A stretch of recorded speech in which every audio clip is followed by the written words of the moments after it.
মিষ্টির রাজ্যের একদম সহজ এবং মজাদার মিষ্টি হচ্ছে কাঁচাগোল্লা।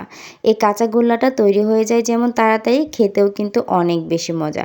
আর আজকে আমি এই কাঁচাগোল্লাটা তৈরি করব শুধুমাত্র ফেটে যাওয়া দুধ দিয়ে।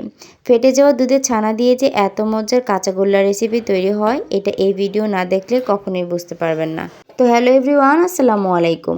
স্বাগত জানাচ্ছি নতুন আরও একটি রেসিপি দেখার জন্য। আজকের আমার ফেটে যাওয়া দুধ থেকে এখানে ছানাটা তৈরি হয়েছে। এখানে 1 কেজি দুধের ছানা আছে।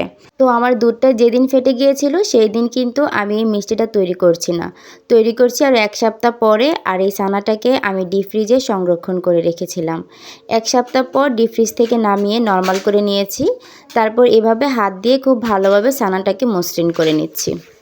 ছানাটাকে এভাবে সুন্দর করে মসৃণ করে নেওয়া হয়ে গেলে হাত দিয়ে এভাবে করে ডলে ডলে একদম ভালো করে মসৃণ করতে হবে। তারপর এই মসৃণ করা ছানাটাকে আমি 2 ভাগে ভাগ করে নিব। যেহেতু এটা ডিপ ফ্রিজে রাখা হয়েছিল সেই জন্য কিন্তু খুব ভালোভাবে এটা মসৃণ হবে না।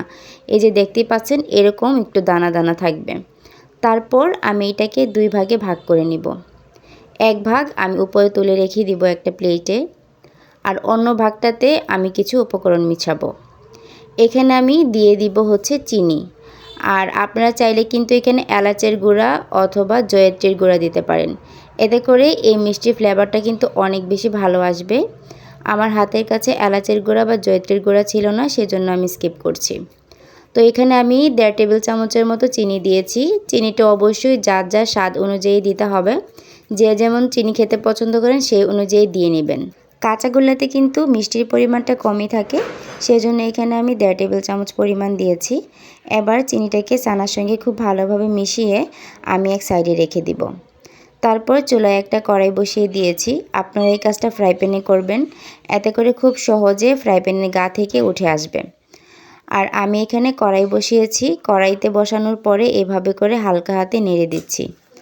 নেড়ে চেড়ে যখন এক পর্যায়ে দেখা যাবে চিনি থেকে যে পানিটা উঠেছে, পানিটা একদম টেনে এসেছে আর ছানাটাও খুব সুন্দরভাবে হয়ে গেছে, কড়াইয়ের গা থেকে সুন্দর করে উঠে আসছে, মানে যে স্প্যাচুলা দিয়ে নাড়াচাড়া করছি সেটার গায়ে একদম লেগে আসছে, তখনই বুঝতে হবে যে এই ছানাটা খুব ভালোভাবে তৈরি হয়ে গিয়েছে। এই যে দেখতেই পাচ্ছেন আমার স্প্যাচুলার গায়ে কিন্তু সুন্দর করে উঠে আসছে। এবার আমি এটাকে এই পর্যায়ে নামিয়ে নিব, নামিয়ে একটু ঠান্ডা করে নিব। আর এই রান্না করার ফুল প্রসেসটাতেই কিন্তু চুলার আঁচটা একদমই লোতে রাখতে হবে। লোতে রেখে রান্নাটা করে নিতে হবে। কিছুক্ষণ পর যখন ছানাটা একদম ঠান্ডা হয়ে গিয়েছে আর দেখতেই পাচ্ছেন আমার হাতে কিন্তু লেগে আসছে না। তো এক পাশে কাঁচা ছানাটা নিয়েছি আর অন্য পাশে রান্না করা ছানাটা নিয়েছি। এই পর্যায়ে আমি এখানে একটু পাউডার দুধ ব্যবহার করব। এই পর্যায়ে এখানে একটু পাউডার দুধ ব্যবহার করলে কাঁচাগোল্লাটার স্বাদ কিন্তু অনেক গুণে বেড়ে যায়। আর এছাড়াও যদি আপনাদের হাতের কাছে কনডেন্স মিল্ক থাকে, সেইটা কিন্তু আপনি যখন ছানাটাকে রান্না করবেন তখন 2-3 চামচ দিয়ে দিবেন। এতে করে ছানাটা খেতেও কিন্তু অনেক বেশি মজা লাগে, মানে ছানার মিষ্টিটা। তো এখন আমি 10 টাকা দামের একটা গরু দুধের প্যাকেট ঢেলে দিলাম। আর এখানে কাঁচা ছানা আর রান্না করা ছানাটাকে গরু দুধের সঙ্গে খুব ভালোভাবে মিশিয়ে ডোটা তৈরি করব। ব্যাস, এবার কাঁচাগোল্লা তৈরি করার জন্য যে ডোটা আমাদের প্রয়োজন সেই ডোটা কিন্তু একদমই পারফেক্টভাবে তৈরি হয়ে গিয়েছে। এবার যেটা করতে হবে, হাতের মধ্যে একটু ঘি লাগিয়ে নেবেন। ঘি লাগিয়ে একটু একটু করে ডো নিয়ে সুন্দর করে মিষ্টির আকারে শেপ দিয়ে নেবেন। ছোট বড় স্কোয়ার শেপ যে যেভাবে শেপ দিতে পছন্দ করেন সেইভাবেই কিন্তু শেপটা দিয়ে নিতে পারেন। তারপর এই মিষ্টিগুলোকে একটু গুঁড়ো দুধে গড়িয়ে নিতে হবে। আপনাদের হাতের কাছে যদি মাওয়া থাকে তাহলে মাওয়াতে গড়িয়ে নেবেন। এতে করে দেখতেও সুন্দর লাগবে আর খেতেও মজা লাগবে।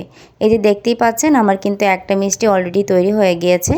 এভাবে করে আমি বাকি যতগুলো মিষ্টি আছে সবগুলোকে তৈরি করে নিচ্ছি। আশা করছি আমার আজকের রেসিপি আপনাদের কাছে অনেক বেশি ভালো লেগেছে। যদি রেসিপি ভালো লাগে অবশ্যই আমার চ্যানেলটাকে লাইক কমেন্ট করে পাশে থাকবেন।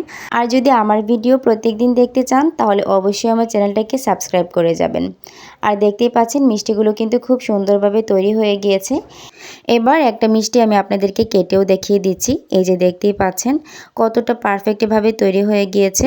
এরকমভাবে মিষ্টি বানিয়ে যদি আপনি আপনার টেবিলে রাখেন আর মেহমানকে খাওয়ালে সে কিন্তু বুঝতেই পারবে না যে এই মিষ্টিটি বাইরে থেকে আনিয়েছেন নাকি আপনি নিজে বানিয়েছেন।